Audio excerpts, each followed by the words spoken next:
buckle up, everybody, because today we are going on a deep dive into time. Time, yes. And not just, looking at your watch times, but Yeah. like the kind of time that makes you question, you know, Everything. yeah, Yeah. whole existence. Absolutely. So it's a big one. It is a big one. And, you sent over this really fascinating book, Time, A Cultural History and Practical Guide. Yeah.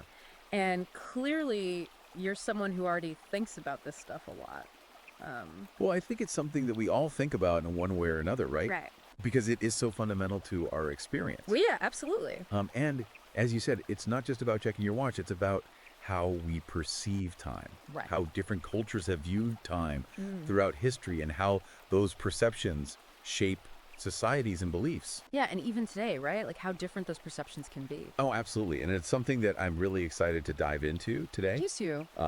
But I think to really appreciate the complexities of time, we need to kind of strip away. All of our preconceived notions and sort of imagine a world before clocks, before calendars, before any of those things. Whoa, okay, so like starting from scratch. Yeah, going back to the basics. Yeah. Like imagine ancient civilizations, like the Egyptians, for example. Yeah. They relied on the stars and the flooding of the Nile to mark the passage of time. Oh, wow. They actually built these massive obelisks. I was just thinking like sundials or something. Yeah. Giant sundial. Exactly, giant sundials, Yeah. essentially, Right. to track the hours. That's incredible. I mean, that must have taken so much ingenuity to figure out. Absolutely, and it really highlights how in tune they were with the natural world, Totally. Like their lives were literally dictated by, the rhythms of nature. the sun and the stars and the river. Yeah. It's amazing. It is, and their concept of time was vastly different from ours, too. Okay, how so? Well, they divided their day into 10 hours of daylight and 12 hours of darkness, Oh, interesting. which was directly tied to the observable cycles of the sun, of course. Makes sense. Yeah. But I mean, it does make you wonder, like, what did that do to their sense of work-life balance? I mean, did they have a completely different... I think that's a fascinating question. Yeah. And it speaks to this, like, inherent cultural bias we bring to our understanding of time. Oh, for sure.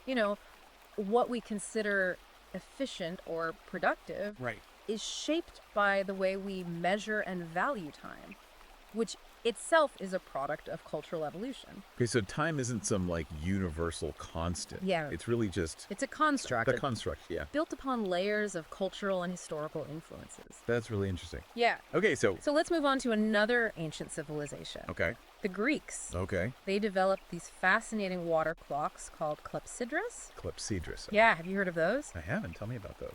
So basically, imagine using the steady drip of water What? to measure time. Whoa, okay. Yeah. That's really clever. Yeah. Like, how did they I can't even imagine coming up with that idea. I know, it's pretty ingenious, right? Yeah, it is. And they were surprisingly versatile. Okay. Like, they were used to time speeches in public assemblies. Oh, okay. They were used to regulate market hours. So people couldn't cheat. Okay. Yeah, and even in Roman courts, they played a role Oh. in ensuring a fair allocation of time for arguments. Okay, so they understood the importance of fairly measuring and allocating time. They did. Okay. So even back then, Some things never change. right, some things never change. And speaking of the Romans, right. Okay. They were the ones who brought us the Julian calendar. Oh, the Julian calendar. Yeah. I remember that from history class. Vaguely. Vaguely, yeah. But this was a major step towards standardizing timekeeping Okay. across wider geographical areas. Oh, I see. Okay. And Julius Caesar, a man known for his Order. desire for order, exactly. Right. He pushed for this calendar. To more accurately align with the solar year. Okay. So that was a big step forward. But even still, I imagine at this point, timekeeping is still pretty localized, right? Absolutely, yeah. Back then, each town or city essentially operated on its own time, Right. dictated by the position of the sun. Okay. So you can imagine the logistical nightmare of trying to coordinate anything across long distances. Oh, I can only imagine it would just be chaos. Yeah, total chaos. Yeah. So that brings us to a major turning point in our relationship with time. The Industrial Revolution. Okay, here we go. Yeah, so think about it. Trains needed to run on time. Yeah. Factories needed to operate on precise schedules. Of course. And long-distance communication had to be synchronized. Right. Yeah. So this era gave birth to standardized time zones Okay. and the global adoption of Greenwich Mean Time, Oh, wow. It's a big deal. Yeah, I mean, it's something we totally take for granted now, but like back then, that must have just been like It was revolutionary. revolutionary. Yeah, it must have been like a massive mental shift for people to think of time as this like rigid global thing. Absolutely, yeah. Before standardized time, people's lives were very much governed by the natural rhythms of day and night. Right. The Industrial Revolution brought about this new era where the clock ruled supreme. Oh, yeah. So efficiency became the paramount virtue, and a sense of urgency kind of took hold. I feel like that just like, I mean, that totally makes sense, but that also feels like the start of like a lot of the problems that we have today, I think you're right, yeah. where we just like always feel like we're rushing Yeah. and never have enough time. And That obsession with efficiency and productivity has only intensified, I think, in our digital age. oh, absolutely. Right. 100%. I mean, we live in a world where we're constantly connected. Yeah. Constantly bombarded with information. And like expected to be available 24/7. Exactly. Yeah. So it's no wonder we feel like time is constantly slipping away from us. Yeah, it's almost like a paradox, right? We have all these tools now, like calendars, reminders, all these productivity apps, Yeah, more tools than ever before. but yet we feel more time starved than ever. It's true. It's like time itself is accelerated or something. It's a classic example of how technology, while offering these incredible advancements, right, Yeah. can also create new challenges and anxieties. Yeah. The digital age has brought about this sense of immediacy and instant gratification, Totally. which has, in many ways, I think, distorted our perception of time. Yeah, for sure. Yeah. So are we truly in control of our time anymore, or is it controlling us? That's the million-dollar question, isn't it? It really is. I Yeah. think it's something that a lot of people are grappling with today. Yeah. But before we get too deep into that rabbit hole, Okay. let's kind of step back and consider how different cultures still perceive time in vastly different ways. Okay. Yeah. The book mentions this concept of island time. Island time. Okay. Yeah. Have you heard of that? I've heard of that. Yeah, I've never experienced it. Yeah. Well, it's a perfect illustration of how cultural values can shape our relationship with time. Okay. Right. So in some cultures, there's this more relaxed, less schedule-driven approach to life. Right. Which is a stark contrast to the always-on, fast-paced mentality that we often find in Western societies. Yes. Right? Yeah. It's fascinating how something as seemingly universal as time can be experienced so differently. It is, yeah. Yeah. It really challenges our assumptions about what constitutes a normal or productive relationship with time. It does. It really does. Yeah. It- And this is where things get really interesting because Okay. understanding these cultural differences is key to developing a more nuanced and effective approach to time management. Regardless of your background or personality type. Exactly. Okay. I am officially hooked now. Good. Let's talk about those tools and techniques for managing time more effectively. Okay, let's do it. So what are some of the key takeaways from the book that can help us navigate this complex landscape of time? Well, firstly, and I think this is really important to understand, there's no one-size-fits-all approach to time management. Makes sense. What works for one person might not work for another. Yeah. The key is to find what works for you and be consistent with it. All right. So self-awareness is key here. Absolutely, yeah. It's all about self-awareness. Okay. And finding the right tools that align with your individual needs and preferences. What are some of the specific techniques that the book suggests? Well, one of the most popular and effective techniques is the Pomodoro technique. The Pomodoro technique. Okay. Yeah, have you heard of that? I've heard of it. It's a surprisingly simple but powerful method, Okay. and it involves working in focused 25-minute intervals Okay. separated by short breaks. So it's all about like breaking down these large tasks into smaller, more manageable chunks. Exactly, yeah. It's a clever way to overcome procrastination and maintain focus for longer periods. That makes sense. It's almost like you're tricking your brain It is. Yeah. into feeling a sense of accomplishment and momentum Yeah. as you check off those smaller milestones. And it works. Yeah. It really does. What other helpful tips does the book offer? Well, it also emphasizes the importance of prioritizing tasks. Okay. Right? You need to identify what truly matters. Of course. And learn to say no to the things that aren't essential. Oh, the dreaded art of saying no. Right. That's always been a struggle for me. I get it. It's hard. Yeah, I tend to feel obligated to say yes to everything and everyone. Yeah, I think a lot of people struggle with that. Yeah. But it's absolutely crucial to protect your time and energy. If you don't, You're just going to end up feeling overwhelmed and burned out. Oh, yeah, 'cause Okay, that's a good reminder. yeah. But what about those of us who are just naturally time challenged? Well, those who struggle with procrastination Yeah, and disorganization. no matter how hard we try, yeah. Yeah. Are we just destined for a life of missed deadlines and frantic scrambling? Yeah, exactly. No, not at all. I don't think so. Okay, good. The book offers some excellent strategies for those who struggle with time management. Okay, like what? Well, things like creating visual schedules, Oh, okay. breaking down tasks into smaller bite-sized steps, Okay. and using timers to stay on track Oh, okay. can be incredibly helpful. I like that. I like the idea of visual schedules because sometimes I just need to see it laid out in front of me Right. to truly grasp what needs to be done. Yeah, Like creating a roadmap for your day. exactly. And visual schedules can provide that. A Yeah. clear overview of how you're spending your time, Right. which can help you identify those areas where you might be wasting precious time. Okay. Yeah, so it's really about becoming more aware of our own time habits. Yeah. And finding the right tools and techniques to manage our time more effectively. And the book emphasizes that time management is an ongoing process. Okay. It's not something you master overnight. Right. It takes practice and experimentation Of course. to find what works best for you. Makes sense. But the effort is worth it, wouldn't you say? Absolutely. Because ultimately mastering our time allows us to live more fulfilling and productive lives. 100%, yeah. Yeah. When you learn to manage your time effectively, you gain a sense of control over your life. Oh, yeah. You're no longer at the mercy of the clock. Yeah. You're the one in charge. I like that. That's a really empowering thought. Yeah, I think so too.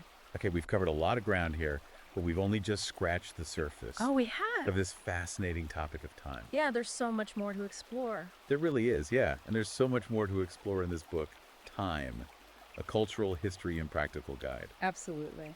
But before we journey further down this rabbit hole of time, Yes. I'd love to hear about that story you mentioned earlier, about the medieval monks and their bells. Oh, yeah, that's a fascinating anecdote. And it really illustrates how this human fascination with time Okay. transcends cultures and centuries. Yeah. So these monks, Yeah. meticulous in their devotion, Okay. they use bells to mark the hours of the day. Oh, wow.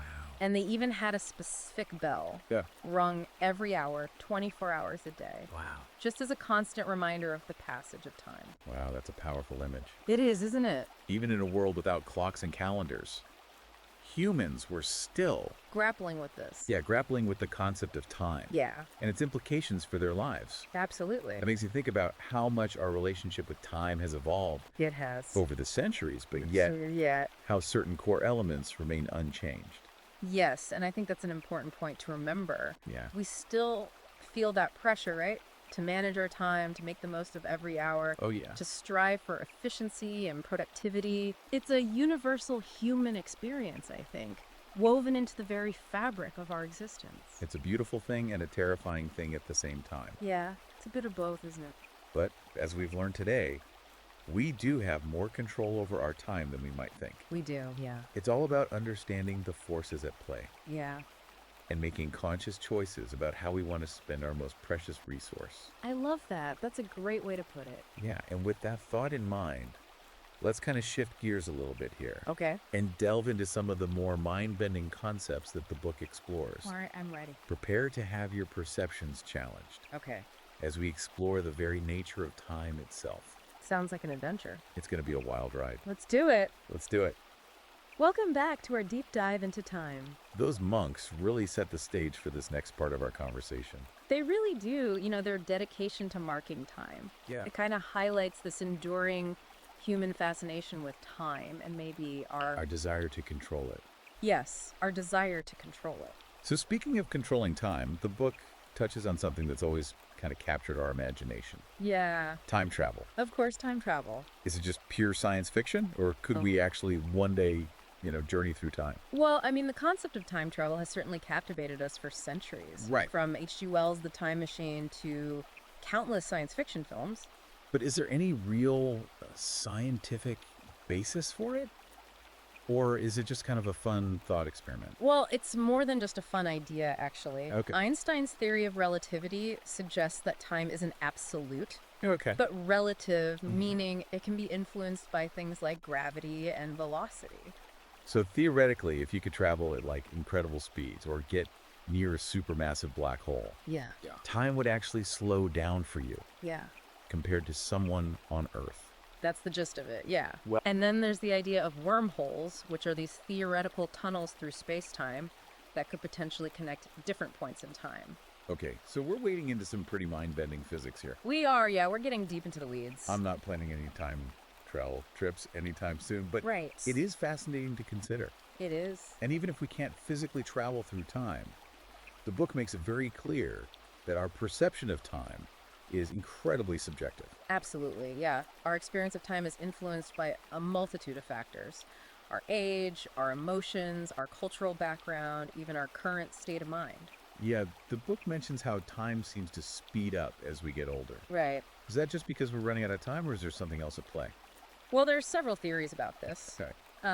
One suggests that as we age, we experience fewer novel events. Okay. So think about it. When you're young, everything is new and exciting. Yeah. Time seems to stretch out because you're constantly absorbing new information, creating new memories. Right. But as we get older, our routines become more set, Yeah. and we experience fewer of those first-time moments. And without those novel experiences to mark the passage of time, it just feels like... You can feel like the years are just blending together. Yeah, totally. Yeah. I've also heard that time seems to slow down when we're in danger.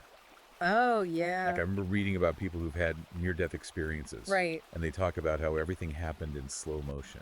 That's a classic example of how intense emotions can warp our perception of time. Okay. So when we're faced with a threat, our brains kind of go into overdrive, Oh, okay. processing information at an accelerated rate. To give us more time to react. Exactly, and this makes it feel like time is slowing down because we're taking in more details. Right, yeah. In a shorter span of time. Makes sense from an evolutionary perspective. Right. It's a fascinating adaptation Yeah. that can increase our chances of survival in those life or death situations. Wow. Okay, that's really cool. So it makes sense. Yeah, it does.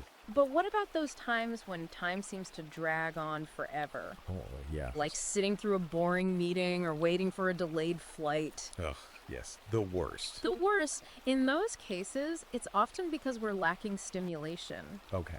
Our brains thrive on novelty and engagement. Right. When we're bored, time seems to crawl because there's nothing to keep our minds occupied. It's like our internal clocks are ticking away. Yeah. With nothing to measure against. Exactly. And that's why it's so important to find ways to engage our minds, even during those tedious tasks. Yeah. Whether it's listening to music, letting your mind wander, finding creative solutions to problems. Right. Keeping your mind active can help time pass more quickly. So it's not just about managing our external schedules. Yeah. It's also about managing our internal experience of time. You've hit the nail on the head. Okay, good. Yeah, it's about finding ways to make time work for us, Yeah. rather than feeling like we're constantly at its mercy. The book also talks about time anxiety, something I think a lot of people struggle with. A lot of people do, yeah. What exactly is it, and how can we overcome it?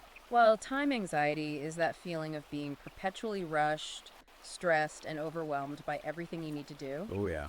It's that nagging sense that there's never enough time in the day. I know that feeling all too well. It's a common experience, I think, in our fast-paced modern world. It is. It is. But there are ways to manage time anxiety. Okay, good. One is practicing mindfulness, which is paying attention to the present moment without judgment. Okay. And this can help reduce stress and create a sense of calm. So it's about focusing on what you can control rather than dwelling on all the things you can't. Exactly. Yeah. Another helpful technique is breaking down large tasks into smaller, more manageable steps. Right. And this can make them feel less daunting Right. and give you a sense of accomplishment as you complete each step. It's like the old saying, the journey of 1,000 miles begins with a single step. Exactly. Yeah, by breaking down our goals into smaller chunks, we can make them feel less overwhelming and more achievable. We can't talk about time in the modern world without addressing the impact of the digital age. We can't know. It's impossible to ignore. Yeah. It's no secret that technology has accelerated the pace of life, It has. creating this sense of constant urgency and connectedness that can be really draining. Oh, yeah. It's like we're tethered to the clock, even when we're supposed to be relaxing. It's true. We live in a world where we're expected to be available 24/7, Yeah, with emails, texts, notifications constantly vying for our attention. it's no wonder so many people feel burned out. Yeah, I think that's a big part of it. Yeah. The book offers some great tips for setting boundaries with technology. Okay, like what? Well, things like designating specific times for checking email and social media, Okay. turning off notifications, and even taking digital detox breaks. I think we could all benefit from a digital detox every now and then. I agree. It's far too easy to get sucked into that internet vortex and lose all track of time. But it's important to remember that we have the power to choose how we engage with technology. We do. We don't have to be slaves to our devices. Yeah. We have the power to choose. That being said, the book also highlights how technology can actually help us manage our time more effectively. That's true, yeah. There are some fantastic apps and tools out there Yeah. that can help us schedule appointments, track our progress on projects, and even collaborate with others in real time. I'm a huge fan of online calendars. They've completely revolutionized how I manage my schedule. They're incredibly helpful, yeah, I use them all the time. Yeah. And there are also apps that can block distractions, Oh, yeah. track time spent on different tasks, and even gamify your to-do list. Gamify my to-do list. Tell me more about that. Yeah, so there are apps that turn your tasks into game, where you earn points or rewards for completing them. Oh, wow. And it's a fun way to stay motivated and Yeah. make those mundane tasks a bit more enjoyable. I love that idea that's like tricking your brain into being productive. Exactly. It taps into our natural desire for rewards and recognition, right? Yeah. Which can make the process of managing our time less of a chore. So technology can be both a blessing and a curse when it comes to time management. I think that's a great way to put it. Yeah, it's all about using technology intentionally and mindfully, Right. rather than letting it control us. And with that thought in mind, let's shift gears a little bit here Okay. and delve into some of the more mind-bending concepts that the book explores. Prepare to have your perceptions challenged All right, I'm ready. as we explore the very nature of time itself. Sounds like quite the adventure. Lead the way. Okay, we're back and ready to dive into like the deep end of the time pool here. Get ready for some serious mind-bending concepts I'm excited. as we explore the very nature of time itself. I'm a little terrified too, but let's do this. Okay. Where do we even begin with something as fundamental as time? Well, the book challenges our common assumption that time is this linear, forward-marching entity. Okay. It points out that this perception is a relatively recent development in human history. Wait, so you're saying time wasn't always a straight line? Not necessarily, no. Okay. Many ancient cultures viewed time as cyclical, Okay. a repeating pattern of birth, death, and rebirth. So kind of like the seasons changing or the cycles of the moon. Exactly, yeah. Oh, okay. And this cyclical view of time is still reflected in many religious and spiritual traditions today. That makes sense. But when did this shift to a linear view of time occur?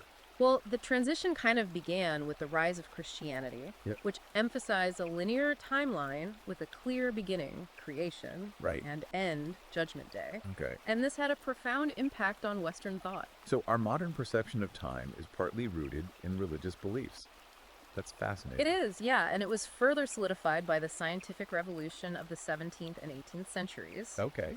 Think Isaac Newton and his laws of motion. Ah, Newton, the father of classical physics. Yeah. Didn't he view the universe as this like giant clockwork mechanism? Precisely. Yeah, his work reinforced this idea of time as an absolute and unchanging force that ticked away like a cosmic clock. And that view has dominated Western thought for centuries. It has, yeah. But even Newton's laws couldn't explain everything about time.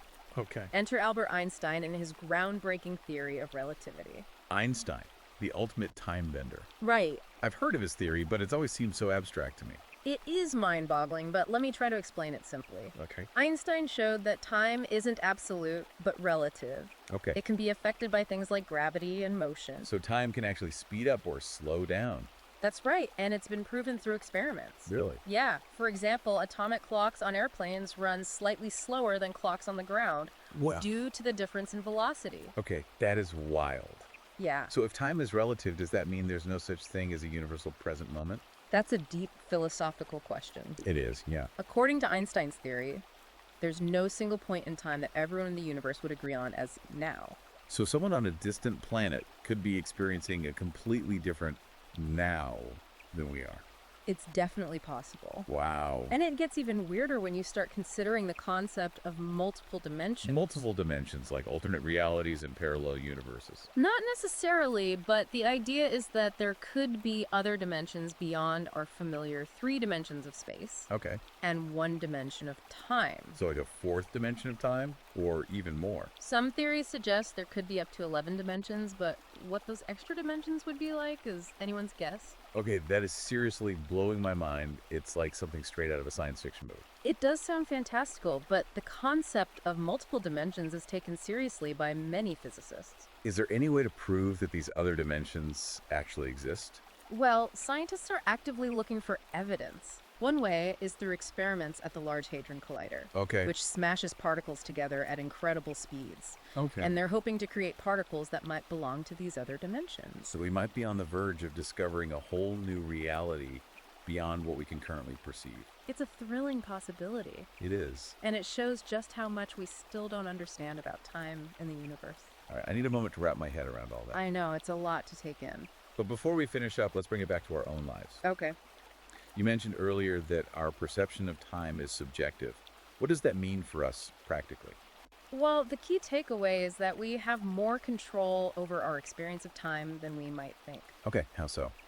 By becoming more aware of the factors that influence our perception of time, we can make choices that allow us to, slow time down when we want to savor a moment or speed it up when we need to get things done. So like choosing to spend quality time with loved ones, pursuing our passions, or simply taking a moment to appreciate the beauty around us. Those are all ways to slow down time and create lasting memories. Exactly, yeah. Okay. And when we need to be productive, we can use the tools and techniques we discussed earlier to manage our time more effectively and reduce stress. It's all about finding that balance between savoring the present moment and making progress towards our goals. You got it. Okay. And I think that's a great note to end on. Yep, We've covered a lot of ground in this deep dive into time. we have. From ancient timekeeping methods to the mind-bending theories of modern physics. It's been an incredible journey. It has. And I feel like I have a whole new perspective on this fundamental aspect of our existence. If you're as fascinated by time as we are, Yeah. I highly recommend checking out the book that sparked this conversation. Time, A Cultural History and Practical Guide. You can find it on Amazon Kindle and Google Play Books. It's a thought-provoking read that will challenge your assumptions about time and how it shapes our lives. Until next time, keep questioning, keep exploring, and keep making the most of your time. Thanks for joining us on The Deep Dive.